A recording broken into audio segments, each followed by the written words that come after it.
جب حضور یہ بات فرما رہے ہیں صحابہ کے چہرے کھل اٹھے کہ اب ہمارے لیے کوئی جو ہے نا ہماری بخشش کا سامان بھی بننے کی تیاری ہو گئی.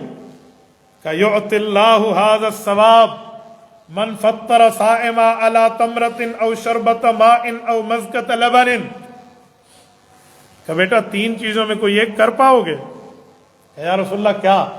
کہ میرا رب فرماتا ہے پانی کے ایک گھونٹ پلانے کی بھی اگر تمہیں طاقت ہو جس سے روزہ افطار ہو جائے.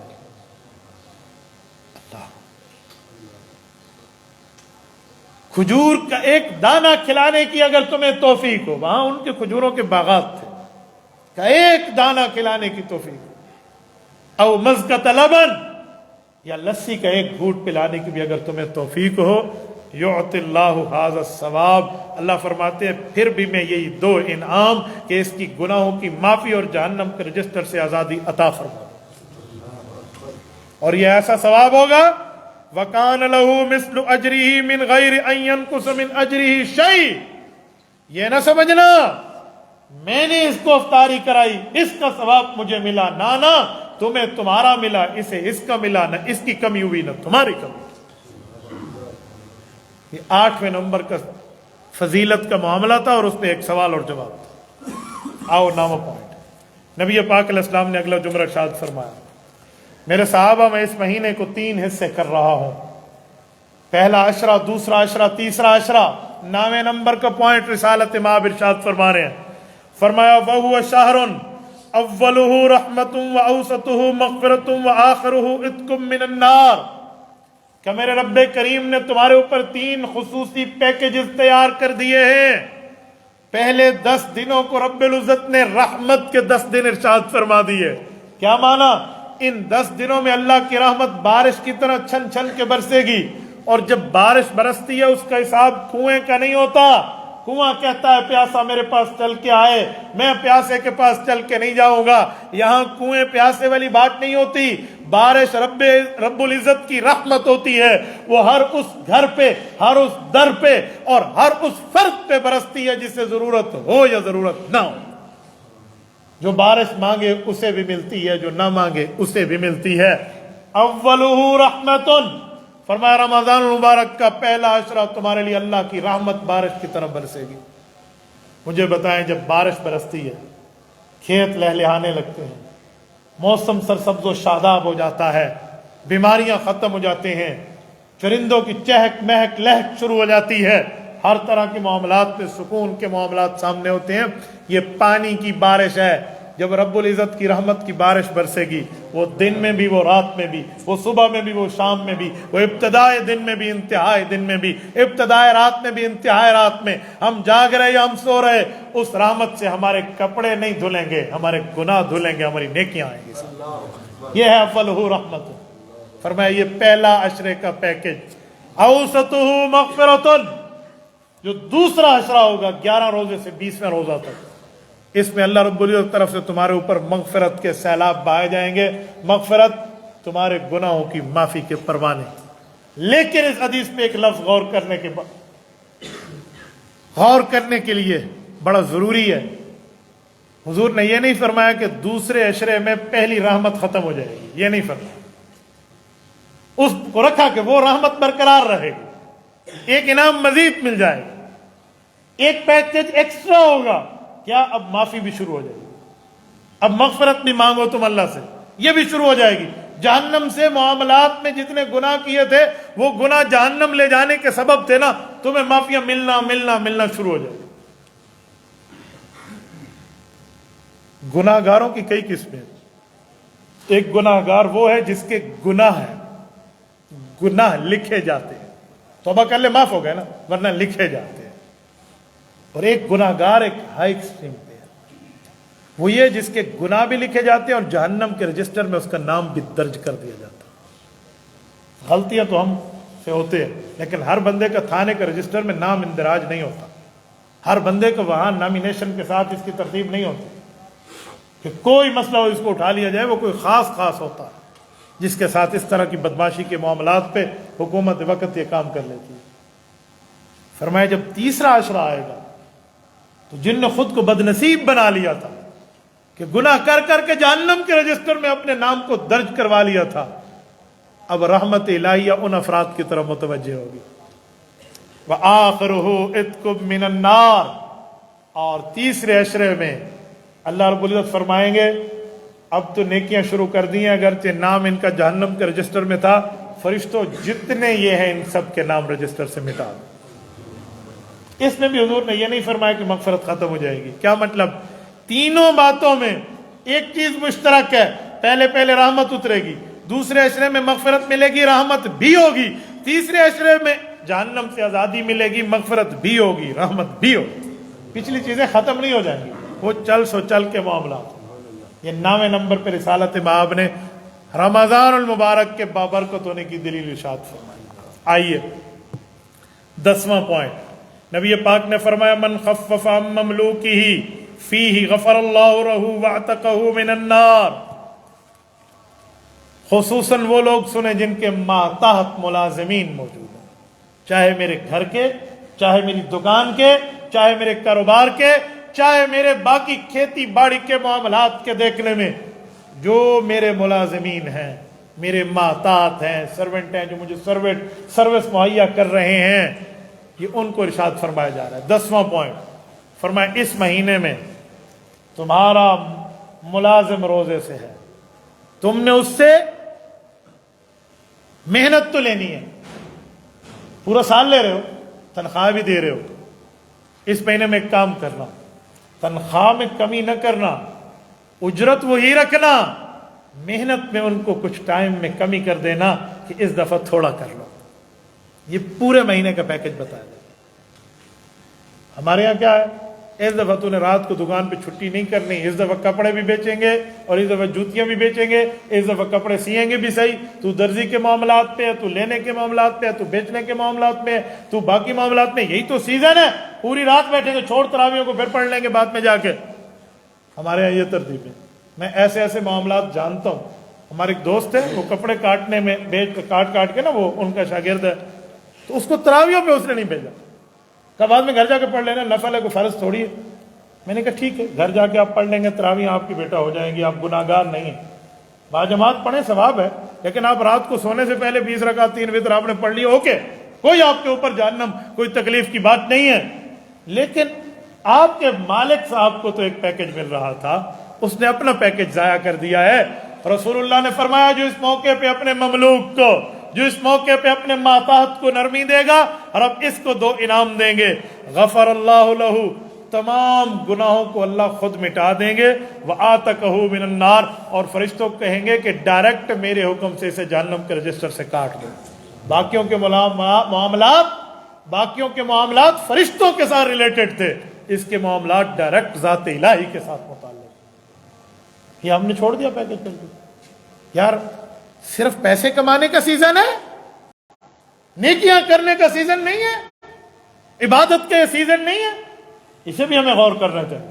ایز اے مسلم ہمیں سوچنا چاہیے، اگر کچھ غلطی ہو گئی تو چھوڑ دیں، یہ نہ سمجھیں کہ میرا پیسوں کے آمد و رفت کا معاملہ کم ہو جائے گا۔ نہ بابا، میں شروع میں پوائنٹ آپ کی خدمت میں رسالت مآب کا عرض کر چکا ہوں، شہر فیہ یزداد رزق المؤمن، فرمایا اس میں مؤمن کا رزق بڑھے گا، یہ بات طے ہے، یہ طے ہے۔ یہ 10واں پوائنٹ۔ آؤ 11ویں نمبر کا پوائنٹ، نبی پاک علیہ السلام نے فرمایا میرے صحابہ، میں تمہیں 11ویں نمبر پہ رمضان مبارک کی عظمت سمجھانے کے لیے کہنے لگا ہوں، وَاسْتَكْثِرُوا فِيهِ مِنْ 4 خِصَالٍ، 4 کاموں میں زیادہ ترتیب شروع کر دینا۔ جی یا رسول اللہ، فرمائیے وہ 4 کام کون سے ہیں؟ فرمایا خصلتین لا غناء بکم عنہما وخصلتین ترضون بہما ربکم، او کما قال علیہ السلام۔ فرمایا 2 چیزوں سے اللہ راضی ہوگا، 2 چیزوں سے بس تم نے مانگنا ہے، ڈائریکٹ تمہاری ذات کے ساتھ نہیں ہے، بس تم نے کرتے رہنا ہے۔ یا رسول اللہ ارشاد فرما دیں، جن 2 چیزوں سے رب نے راضی ہونا ہے وہ بھی کریں گے، جو باقی 2 چیزیں ہیں وہ بھی کریں گے۔ فرمایا فَأَمَّا الْخَصْلَتَانِ اللَّتَانِ تُرْضَوْنَ بِهِمَا رَبَّكُمْ، وہ 2 کام جس سے تم اپنے اللہ کو راضی کر لو گے، فَشَهَادَةُ أَن لَا إِلَٰهَ إِلَّا اللَّهُ وَتَسْتَغْفِرُونَهُ، ایک تو کلمہ طیبہ کے پڑھتے رہنا اور ایک استغفار پڑھتے رہنا، لا الہ الا اللہ پڑھتے رہو، جس وقت تسبیح ختم ہو آخر میں محمد الرسول اللہ صلی اللہ علیہ وآلہ وسلم بندہ کہہ دے۔ نمبر 2 استغفر اللہ کم از کم اتنا، ورنہ استغفر اللہ ربی من کل ذنب واتوب الیہ پورا ہے، اتنا بھی پڑھ لینا استغفر اللہ ثواب میں پھر بھی شامل۔ بعض اوقات بندہ لمبا تسبیحات کا وظیفہ نہیں کر سکتا، تو استغفر اللہ کہنے میں کیا حرج ہے؟ یہ استغفار کی کئی برکات ہیں، اس میں ایک برکات اولاد کا ملنا بھی ہے، ایک برکات نعمت کا ملنا بھی ہے، ایک برکات دولت کا ملنا بھی ہے، ایک برکات آسمان سے بارش کا آنا بھی ہے، ایک برکات قرضے اترنے کا بھی ہے۔ یہ تمام برکات استغفار کے ساتھ ریلیٹڈ ہیں۔ فرمایا یہ 2 کام تم نے کرنے ہیں۔ فَأَمَّا الْخَصْلَتَانِ، ایک 2 گئے، وَأَمَّا الْخَصْلَتَانِ اللَّتَانِ لَا غِنَىٰ بِكُمْ، اور وہ 2 کام جو تم نے کرنے ہیں وہ تمہارے ساتھ نہیں ہے، وہ تمہارے اللہ نے کرنے، بس تم نے مانگنے ہیں۔ وہ کون سے؟ فرمایا فَتَسْأَلُونَ اللَّهَ الْجَنَّةَ وَتَعُوذُونَ بِهِ مِنَ النَّارِ، اللہ مجھے جنت دے دے، اللہ جہنم سے پناہ دے دے۔ یہ 2 کام کرتے رہو گے اللہ عطا فرمائے، جنت کا سوال، جہنم سے پناہ، یہ 2 کام تم نے کرے۔ رب العزت سے بندہ مانگے تو صحیح، شیطان کی پٹی ہوتی ہے، نہیں پہلے وضو کر، بڑے سیدھا کعبے کی طرف منہ کر بیٹھ کے پھر دعا مانگ، چلتے پھرتے کوئی دعا ہے؟ بابا قرآن کریم نے کہا بھی ان لوگوں کو اللہ کا ولی ہے کہ جو چلتے پھرتے بھی اللہ سے بات کرتے رہتے ہیں۔ یذکرون اللہ قیاما وقعودا وعلی جنوبہم، قیاما وقعودا وعلی جنوبہم، کھڑے ہوتے بیٹھتے لیٹتے، سب چیزوں میں اللہ یاد۔ یہ نہیں ہے کہ صرف میں مصلی پہ آ کر دوزانوں بیٹھوں گا اس وقت اللہ سنتا ہے، میرا اللہ اس وقت نہیں سنتا۔ میرا اللہ دل کے چھپے ہوئے بھید کے اندر کے معاملات سے، اس بھید کے پیدا ہونے سے پہلے بھی واقف ہے۔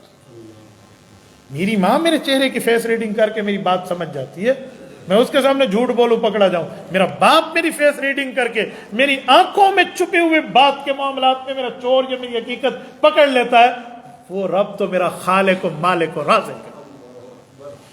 تو اسی لیے یہ چیز نہ رکھیں، ہر وقت اللہ سے۔ 11واں پوائنٹ، 12واں اور آخری پوائنٹ رسالت باب نے اس خطبے میں ارشاد فرمایا۔ حضور فرمان لگے وَمَنْ سَقَى صَائِمًا سَقَاءُ اللَّهُ مِنْ حَوْضِي شَرْبَةً لَا يَظْمَأُ حَتَّى يَدْخُلَ الْجَنَّةَ۔